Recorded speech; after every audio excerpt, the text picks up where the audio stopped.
Peut-on vraiment avoir un PC gamer minimaliste en 2023? C'est une question que je me suis posée il y a quelques temps. Parce que, premièrement, les deux termes ne sont pas vraiment en accord. D'un côté, le style gamer fait plutôt penser au RGB, à la lumière vive, à l'agressivité, tandis que le style minimaliste renvoie plus à une image blanche, à une image pure, à une image propre, à une image assez, on va dire, épurée. Mais en 2023, on peut aujourd'hui créer un PC gamer, voire même un setup gamer minimaliste. Bonjour à tous et à toutes, aujourd'hui on se retrouve pour une nouvelle vidéo dans laquelle je vais vous présenter un PC, plutôt un setup minimaliste gamer en 2023. Comme j'ai dit juste avant, ce sont deux termes assez opposés. Mais aujourd'hui, les marques essayent de plus en plus de correspondre à de nouveaux besoins. Comme on peut voir sur TikTok ou même Instagram, les gens préfèrent avoir des setups minimalistes et épurés pour tout simplement augmenter leur productivité ou même être plutôt sains dans leur setup. C'est moi-même quelque chose qui me touche un peu parce que je trouve que c'est un style qui est plutôt sympathique, à l'œil en tout cas. Alors attention, j'aime beaucoup évidemment le style un peu gamer, mais de plus en plus j'ai tendance à acheter des objets un peu plus épurés parce que c'est quelque chose que j'apprécie plus en tout cas. Enfin,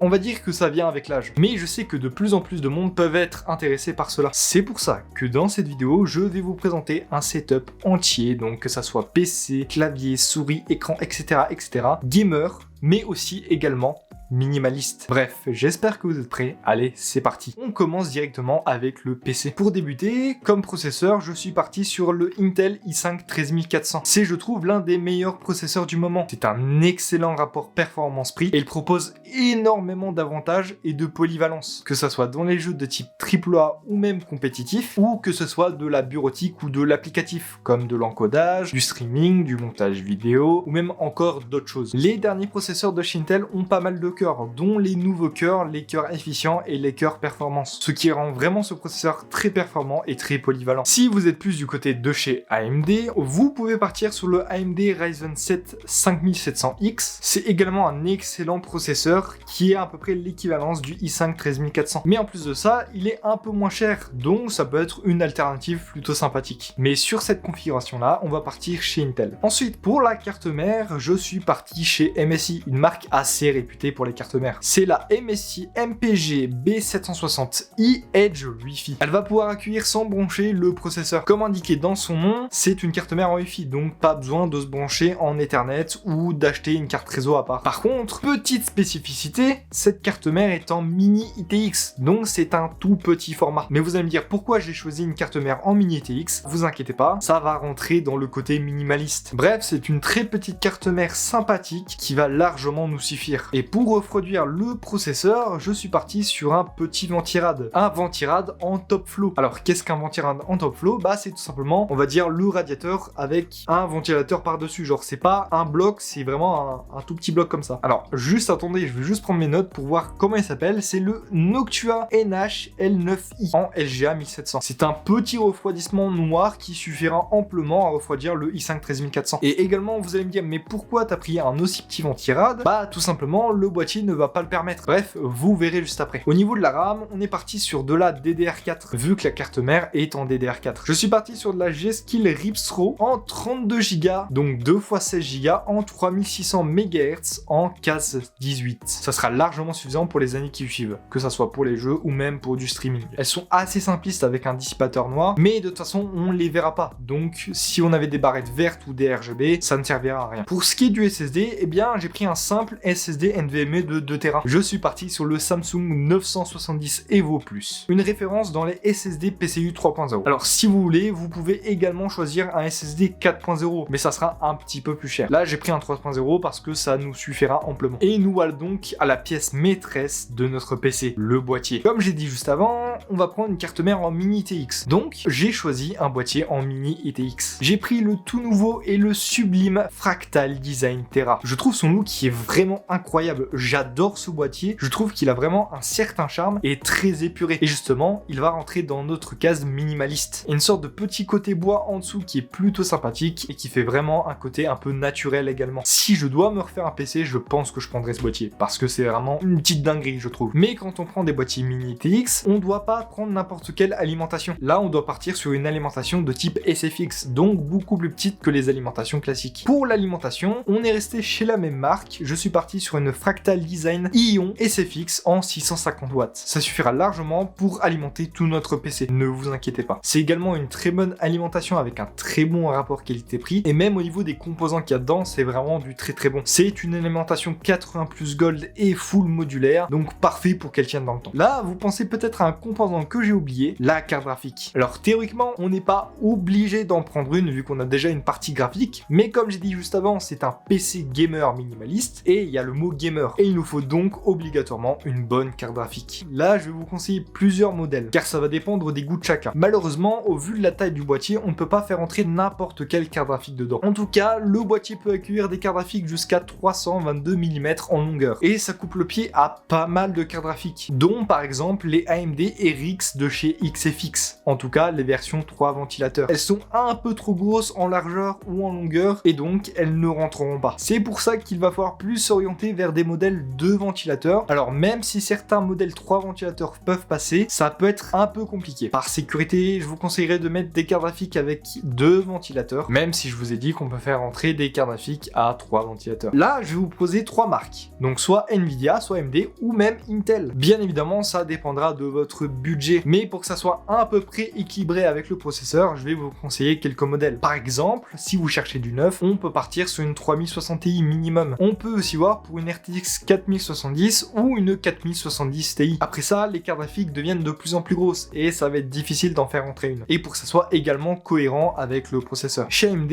on peut essayer de voir pour une RX 6750 XT, 6800 XT, 6950 XT, voire même peut-être une RX 6900 XT. Mais malheureusement, les modèles les moins chers sont les XFX. Et comme j'ai dit juste avant, la plupart des XFX ne rentrent pas dans le boîtier. Donc niveau rapport qualité-prix, bah ça va être pas top. Et chez Intel, bah la seule et bonne carte graphique que je pourrais vous conseiller, c'est la Intel Arc A770. Les modèles sont pas si gros que ça et sont plutôt sympathiques. Avec 16 Go de VRAM, ça sera parfait pour faire du jeu ou même de la création vidéo. Bref, là c'est vous qui voyez quelle carte graphique vous voulez mettre dedans, à condition que ça rentre dedans. Parfait, on a notre PC gamer tout petit, tout minimaliste. C'est génial, on va pouvoir le poser sur le bureau, vu qu'il est tout petit. Ça va faire une sorte de mini NAS, et c'est ça qui va être trop cool. Parce que quand les gens vont arriver chez vous, ils vont dire, mais c'est ton PC ça? Et vous pourrez leur répondre, eh oui, j'ai une machine de guerre dedans. Après avoir fini le PC, on va passer du côté des périphériques. Là, pour les périphériques, ça sera plus à votre goût, car chacun aura ses préférences, que ce soit au niveau du clavier, des souris, du casque, etc., etc. En premier lieu, on va partir sur l'écran. Là, c'est vous qui voyez. Moi, je peux vous conseiller deux marques, soit Kurui, la nouvelle marque qui est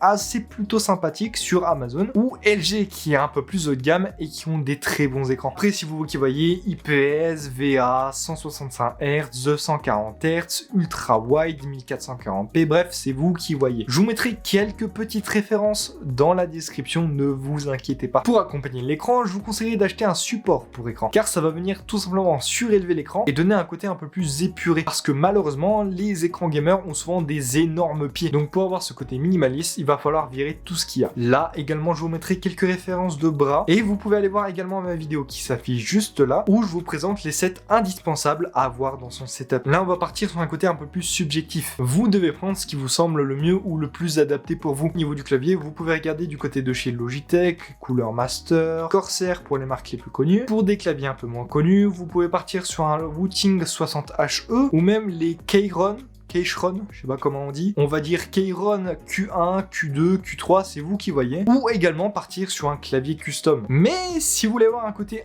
un peu minimaliste, je vous conseille d'aller acheter des claviers sans fil ou des claviers avec des câbles custom plutôt sympas. Pour regarder au niveau des switches mécaniques, qu'est-ce qui vous le plaît le plus, des silencieux, des raids, des spéciaux, etc., etc. Soit vous partez sur une marque assez classique comme Logitech, Corsair, Razer, etc., etc. Ou soit sur des marques un peu moins connues comme Glorious, ou même des souris typées travail comme des Logitech MX Master ou des MX Anywhere. Faut également avoir un côté beaucoup plus épuré, une souris sans fil. Voilà, comme ça au moins vous n'êtes pas embêté par le fil. Malheureusement, il va falloir la recharger de temps en temps. Mais je sais qu'il existe quelques souris dont il y a un stand directement et du coup la recharge est infinie. Et pour ce qui est du casque, là aussi ça va dépendre énormément de vous. Si vous voulez un casque plutôt gaming, si vous voulez un casque plutôt streetwear ou des casques assez épurés, c'est vous qui voyez. Alors quand je parle des casques gaming, je parle bien évidemment des casques pas agressifs, des casques plutôt sobres. Par exemple, je sais que les nouveaux Corsair HS Wireless sont plutôt sympas. sympa. Vous pouvez également regarder du côté de chez HyperX, et aussi vous pouvez regarder pour un casque de tous les jours, comme des Sennheiser ou des Sony. Là vraiment par contre, je vous conseillerais énormément un casque wireless, parce que les casques avec fil, moi en tout cas, je n'y arrive plus du tout. Et après, bon, tapis de souris, c'est vous qui voyez, hein, vous prenez ce que vous voulez, épuré, blanc, en bois, alors en bois, non pas vraiment, mais en simili-cuir ou des trucs un peu stylés, là c'est vous qui voyez. Vous pouvez également rajouter quelques petits éléments, comme une light bar au-dessus d'un écran que j'avais également présenté dans la vidéo, les sets indispensables à avoir dans son setup, ou même des petites décorations de type horloge moderne. Mais également, quand on parle setup minimaliste, là on a à peu près tout ce qu'il faut, PC, clavier, souris, écran, etc., etc. Mais il y a deux éléments assez principaux qu'il faut pas négliger, la chaise et le bureau. Pareil que pour les périphériques, ça va dépendre de vous. Pour le bureau, soit vous allez chez Ikea, soit vous le faites vous-même, machin, tout ça, avec une planche très simple, des tréteaux, des pieds, des caissons Alex, c'est vous qui voyez. Et pour la chaise, moi je vous recommande plutôt une chaise ergonomique, parce que déjà, premièrement, je trouve que c'est un peu plus épuré et moins mastoc, et deuxièmement, ça sera bien mieux pour votre dos si vous passez plusieurs heures devant votre PC. Bref, avec tout ce que je viens de dire, là, on a fini pour avoir notre PC gamer minimaliste. Et oui, en 2023, c'est possible. Bref, merci d'avoir suivi cette vidéo. J'espère qu'elle vous aura plu. Alors comme j'ai dit, le style minimaliste, ça ne peut pas convenir à tout le monde. Mais moi, personnellement, c'est un style que j'aime énormément. Parce que déjà, premièrement, j'ai l'impression d'être plus productif quand c'est tout bien, tout propre, bien tout calé, machin et tout ça. En tout cas, moi, c'est ce que je préfère. De plus, ça prend pas vraiment trop de place. Et donc, si vous avez besoin de bouger quelque chose, bah, vous bougez très facilement. Parce qu'il y aura très peu de câbles, ça sera assez petit, assez léger, même le PC sera assez léger, donc c'est nickel. Donc si vous avez aimé la vidéo, n'hésitez pas à lâcher un commentaire, à like, dislike si vous ne l'avez pas aimé, et à également vous abonner à la chaîne, c'est le plus grand soutien que vous pouvez me faire. N'hésitez pas également à la partager, c'est super important. Bref, je vous souhaite à tous et à toutes une bonne continuation.